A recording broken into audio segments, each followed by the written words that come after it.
Hello, you beautiful people. My name is Mark Love, and this is Conversations with Our Daughter, a limited series podcast wherein my wife Jackie and I chat to our adult daughter Lauren about her experience of school and life in general, prior to her diagnosis of Autism Spectrum Disorder at the age of 16. Now, we love words and we're not easily offended, so you might find some of the language or humour questionable, in which case, thank you for listening and toodaloo. However, if you can look past the occasional lapses into dad jokes and the obvious inadequacies of our recording setup, you'll hopefully get to enjoy some insights into the everyday experience of autism from an eloquent and thoughtful young woman who can see and understand both sides of some of the issues associated with this strange and baffling condition. Anyway, enough of all that, let's get on with it, shall we?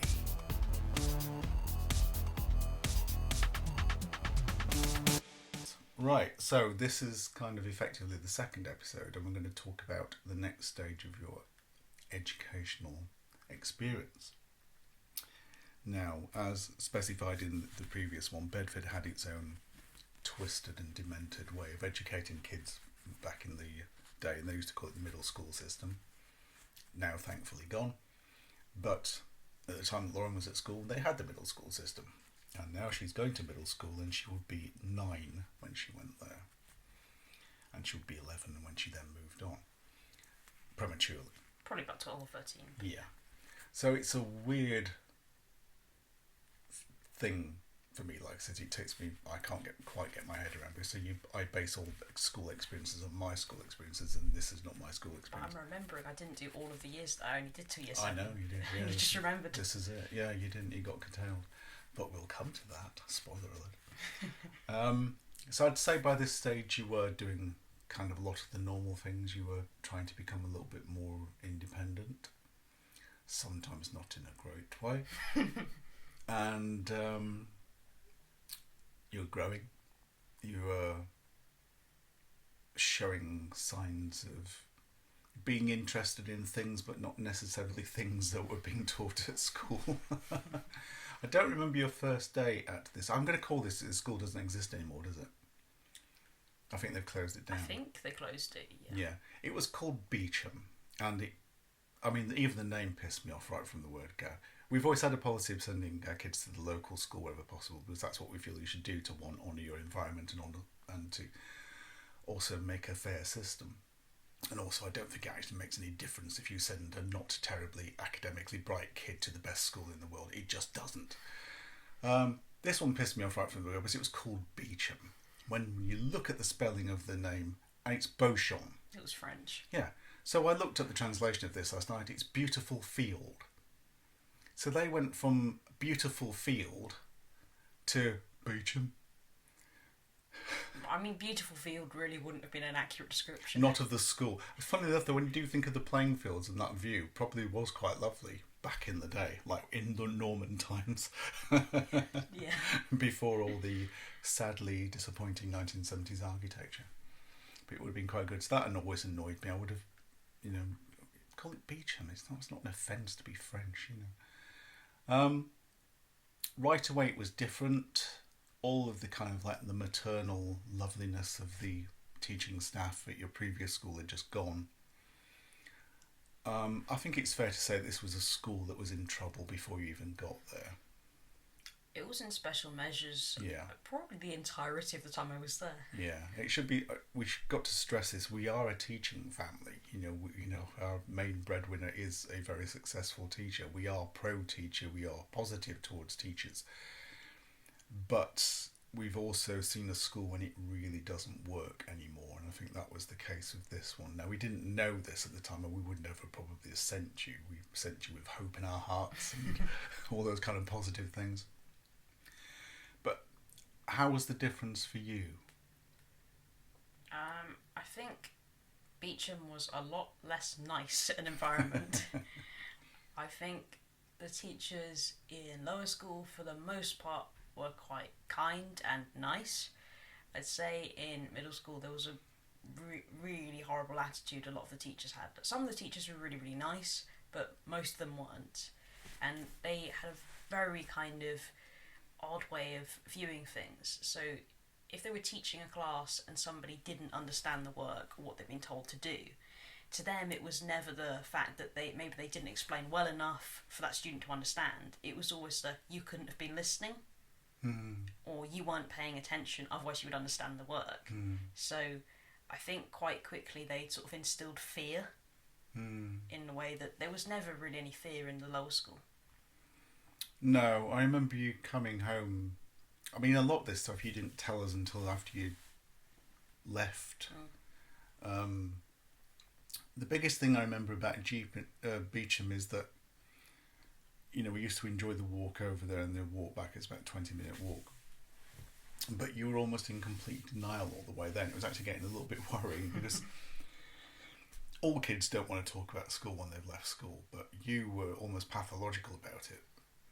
As though if you talked about it before you got there, then you'd already started, and that had started the nightmare. And when you came out, you just absolutely just were not wanting to talk about anything real at all.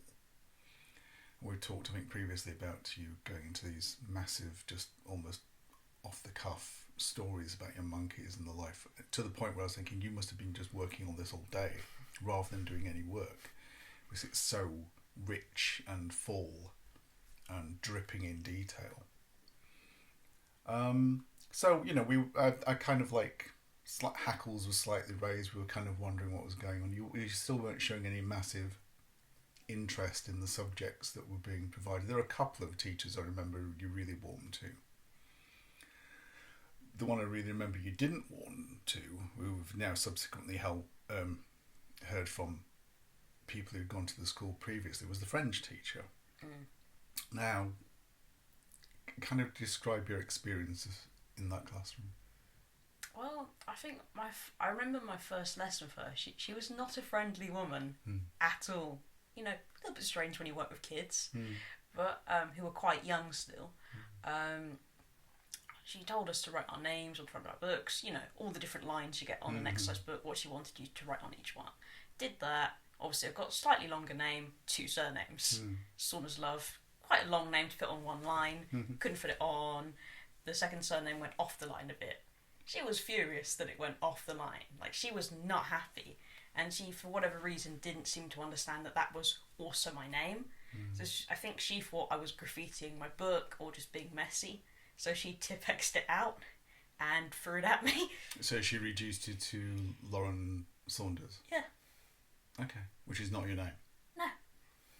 And that happened quite a few times in that school, didn't it? Yeah. I seem to remember we were getting lots of stuff back for Lauren Saunders. That's not her name? So, I mean, to be fair, she might have not thrown it physically at me, but she basically threw it down on the desk. But it was not friendly.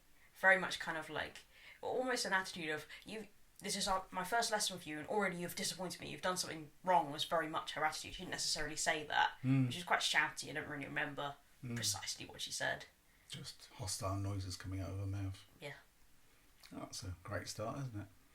So one, you've been renamed because it's the 21st century and these people don't understand what a hyphen is, which is depressing, especially if they're teaching. Okay, so that wasn't great. I also remember, I mean, I saw this for myself, standing outside waiting for you one day. One of the female sports teachers turn beetroot purple. I think that was just to encourage someone to move a little faster. Yep. But she was naught to raging hate monster in like 30 seconds. And didn't you... Something happened when you got trapped in the... Oh, no, I think that's some other students. But my first lesson with her was also not good, or one of the first with her. Yeah, I think it probably was my very first, actually, because I still remember it. And anyway, we had her. I'd never had this PE teacher before, new to the school or whatever. Maybe it was second year, who knows. But I don't know what we were doing. She was probably instructing us to do something or other. And then very, very, very loudly, she bellows, "You idiot," at me, like really, really loudly. Maybe she told me to stop doing what I was doing. I don't remember. I remember being called an idiot, and the entire class just stopped what they were doing. It was that loud. She was beetroot, like you say. And but you weren't you weren't playing with a flick knife or aiming a gun at your head or. if anything... Doing anything vaguely dangerous. I was either doing what she said or timidly standing there not understanding what I was supposed to be doing. So I've never figured out what it was. I mean, when somebody shouts at you that loud and you're a young child, it doesn't really inspire you to ask them why they did that. No. When they're a teacher. I'd rather not talk to you at all. Yeah, no, I get that. So, I mean, already you've got 2 examples of people not being terribly patient with 9-year-old children who've never been to that school before. Yeah, so, I mean, I remember, I think you came, I mean, obviously we were very enthusiastic for you to do well in art because, it's an art household kind of thing. But I remember you coming back and it seemed to be the art teacher had comedic trousers, but that was their only qualification in some respects. I mean, they were getting, I've done one of the homeworks they sent home when you were 9 was, discuss Picasso's, effect on the... Oh, it was ridiculous homework. And I remember because my mum teaches in a secondary school and she was saying I wouldn't set that for year 9 students. It was that complex. But I believe when I got the homework, I think Grandma was babysitting. So she said, "Do you have any homework, Lauren?" And I showed it to her and I think she said, "Yeah, don't worry about that. We'll just talk to your mum about it." Something like that. We didn't do it. Pass the buck. She clearly thought it was ridiculous. Yeah. But there were a few of those, weren't there? It was like literally, I mean, a lot of the subjects did things like that. It was like literally just woke up in the morning, couldn't think of something, saw something on the news and just threw it together very, very quickly. It certainly wasn't age appropriate, a lot of it. I think maybe this is one of the problems with middle schools, is you remembering the last kids you taught and they're 11, forgetting that the other kids you're going to be teaching are now 9. It's... They also gave a lot, and I think when you're in lower school, where let's face it, you're only really going to get maths homework, which is going to be a worksheet, or read something. It's going to feel like a jump, even if you get marginally more. But I remember they had a whole thing on homework each individual bit shouldn't be taking longer than 30 minutes, but they were sending homework that would take quite a long time to complete. About this time as well, and I'm sure a lot of parents of our vintage went through this, and it's even in The Incredibles. It's like, maths is maths. Why did they change maths? But it was, it's difficult to say because obviously you've always struggled with numbers, but the stuff we were getting, even the questions didn't make any sense. I got O-level maths. I did okay in maths. I was often in the top groups and then volunteered to go back in the second group because I preferred it. So I wasn't without a little bit of ability with maths. But when I looked at these things, I just felt like an idiot. I just couldn't do them. It's like none of the things they were... I mean, this is not a good example because I can't remember a true example, but it was like, what's 10 plus 5? Oh, it's 15. No, the way we do it these days. What? Do you remember number lines? Oh, I think this is probably what I'm talking about, and none of it made any sense. I really know why those were brought in, because they didn't make it easier. No. If anything, it was just kind of like overly complicating it. And it was nothing that you couldn't have done in a column method. No. And for kids that didn't understand the borrowing and all of that, you could have just recapped it. Yeah. I do not know what the number line thing's about. No, I mean... obviously when you've done work outside education, that you've been in bands, and you know that someone occasionally comes into a band which is generally a guitar band and says, I know, let's have horns and didgeridoos and all this kind of thing, and it sounds like a great idea, but it's generally not. It usually sounds bloody awful, and everybody gets excited by it, and then they listen to it and think, no, that was bloody awful, we shouldn't have done that. It's a different way of doing it, but often it just doesn't work. And that's kind of what we had with this. It was just messing with it for the sake of messing with it. And some, basically all the maths that parents have been taught was being picked apart. And it felt as obvious as like that 10 plus 5 is no longer 15. I know it can't have been that, because it still is 15. But that's what it sounded like, and that's what it felt like. And it's kind of, if you're not going to educate the parents first in this new line of numbers, this is just going to fail, isn't it? It was quite bizarre, really, in how they changed it, because neither you or Mum are amazing at maths, but you got, O-level, so you would be able to do it to a certain standard, and you should be able to help your child do it. But when you don't even understand the question, And it seemed to be a lot of pushing stuff back at the parents. Right, you've got to do all this stuff. We're not going to tell you how to do it, but you just got to do all this stuff. And it's going, okay, this is really odd. And obviously by this stage we had no idea. I mean, I had inklings, but we didn't know that you were going to prove to be spazzy. And I am reclaiming that word. You're smiling. It's okay. I can say that to her because she laughs.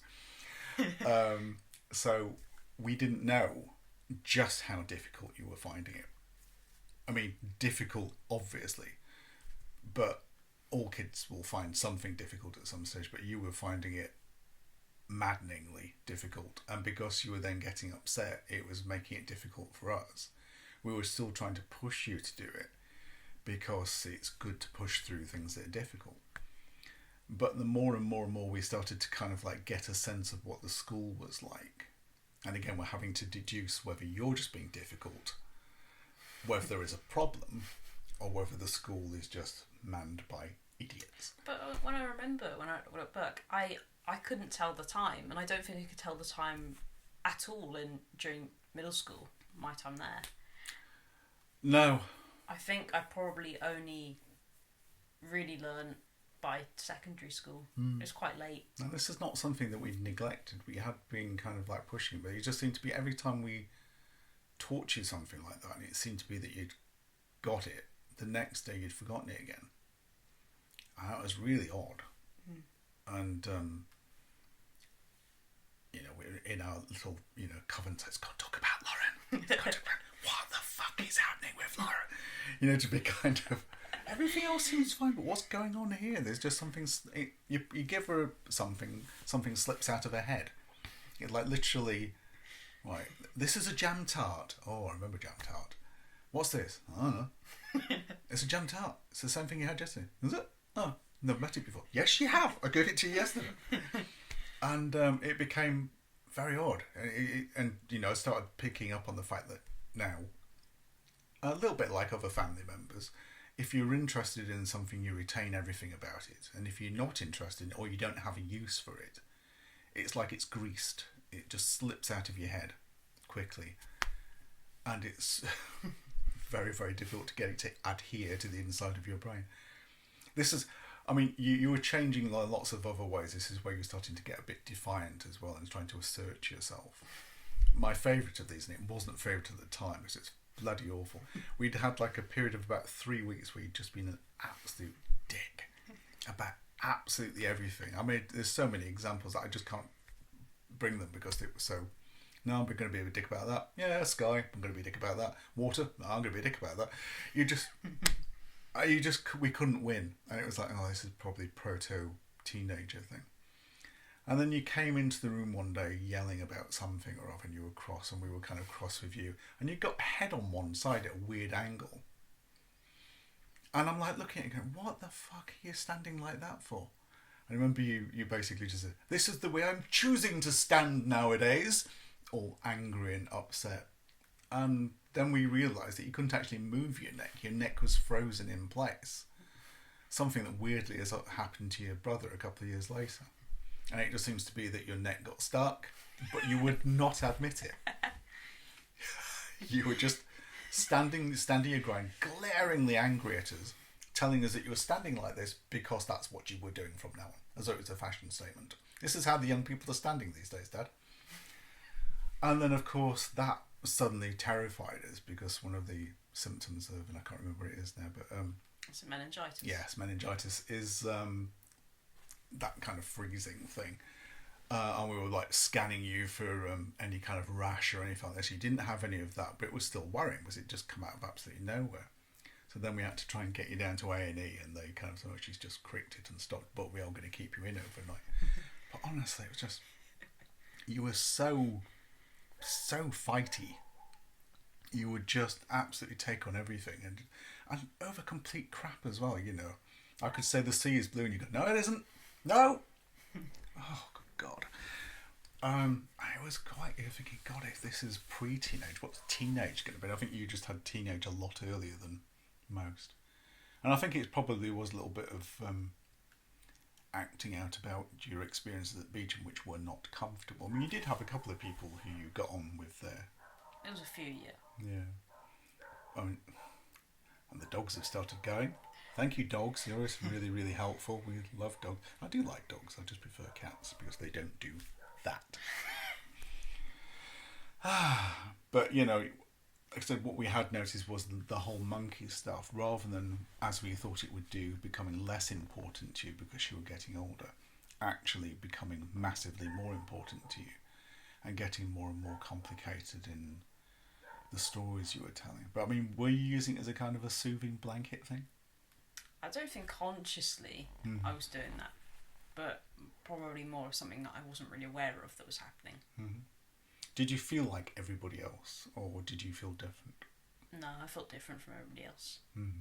I think I didn't really ever know what was happening when I was at school. Mm-hmm. Unless it was a lesson that I liked and I was like quite good at. I think there was a few English teachers I liked, and I think later on there was a geography teacher I got on really well with, so I'd understand those lessons, and they tend to be subjects I was better at. For the rest of the time I was just kind of thinking, either just in my imagination because I found the work really boring and I didn't want to do it, or I would just be like, I don't know what was said, I don't know what I'm doing. Mm-hmm. Just the words had passed over your head and you're just not really taking in any of it. Yeah. It's weird. I mean, obviously the bad teacher experiences didn't help with that because, I mean, I've been in a situation where there was a teacher I really didn't like and they were challenging in a way that wasn't very kind.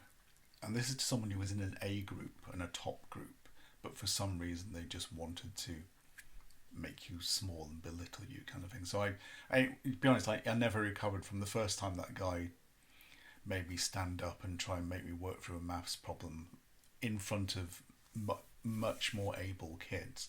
I loathed and detested him, and it never went away. It only went away when I dropped out of his group. Thankfully, I started skipping classes because I detested him so much. I hated the Cockney accent for about like 10-15 years because he was, hello, I'm from South, you superstars, you're all in the I group, we're going to be doing some maths there, but I'm not going to teach you how to do this problem, you're going to work out how to do it yourself, which works for some people. It's not really teaching though, is it? No, if you gave me an English problem like that, I'd be able to do it and it wouldn't be a problem, but my mind just does not work in maths. So it's then to make me feel bad because I can't do it. You've made an enemy of me for life, and he's one of the few people I can still say today I hate because he made 1 year of my life really uncomfortable. So I know how that feels.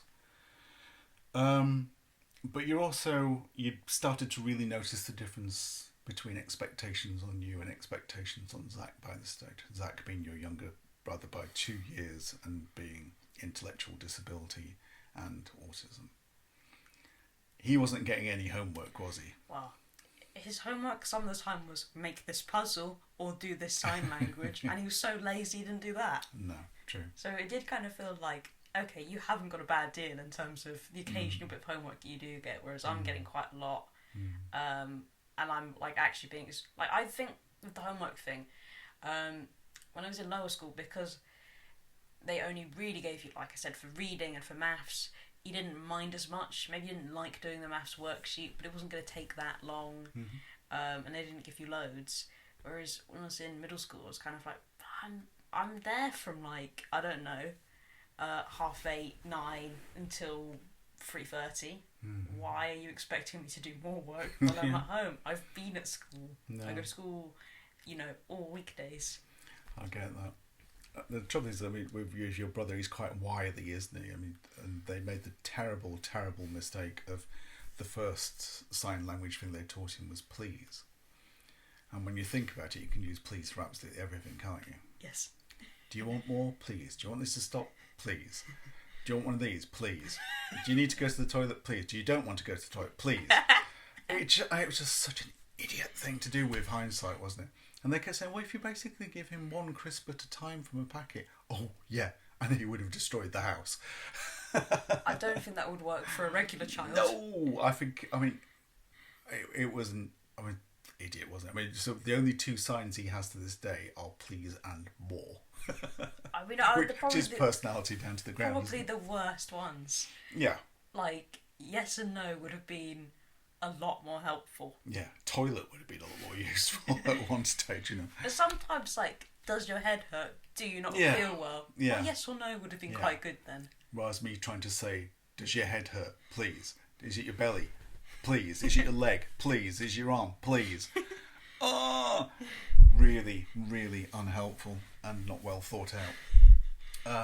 I mean, it's someone that just belches freely whenever, wherever. It's not like you were going to make him any politer by saying please and signing that. No. I mean, yeah, God. And it's not as if, like, politeness as a concept is totally lost on him anyway. It would have been more useful to his personality to have taught him, you're welcome. So that when he belches in your face, he could go, you're welcome. When I'm drying him in the morning after he's got out of his bath and he farts in my face, oh, you're welcome. That would have been a useful sign for him. It might have got him killed, but he would have enjoyed that. So anyway, I mean, there really was, I mean, we understood it. Our argument at the time was like saying, darling, I know you're getting homework and I know you're not enjoying it, but you can do this stuff. You have the ability to do this stuff. You have the ability to do better. He doesn't. He just belches really well. Oh boy, does he. And do you want to be a champion belcher? Or do you want to go off and do something else with your life? But I mean, we were sympathetic, but we weren't letting you have that one.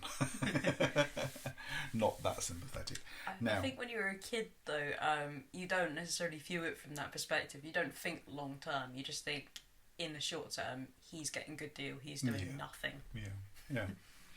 Yeah, and there was a lot of containment of his behaviour. So we were always fair about the sweets. We always tried to get to a stage of, you know, if you had 4 sweets, he had 4 sweets. And we've kept that going. The trouble is, neither of you has a very good concept of how time passes. So if I give him 4 sweets, and then you come down later for your 4 sweets, he sees you getting 4 sweets and assumes you've already had 4. So then we have to give him another 4, and then you complain about him getting 8 to your 4, and it's like, oh God. So we have to be very, very careful with stuff like this. But Lauren Saunders, love, would you agree that when you were at middle school, you're an underachieving little bastard? I mean, the underachieving part, maybe less than the bastard bit. No, we know who your father is, and he's a dick. Thank you very much for listening. A very special thank you to Leona Fensel and Terry Lee for their technical support and advice. See you next time.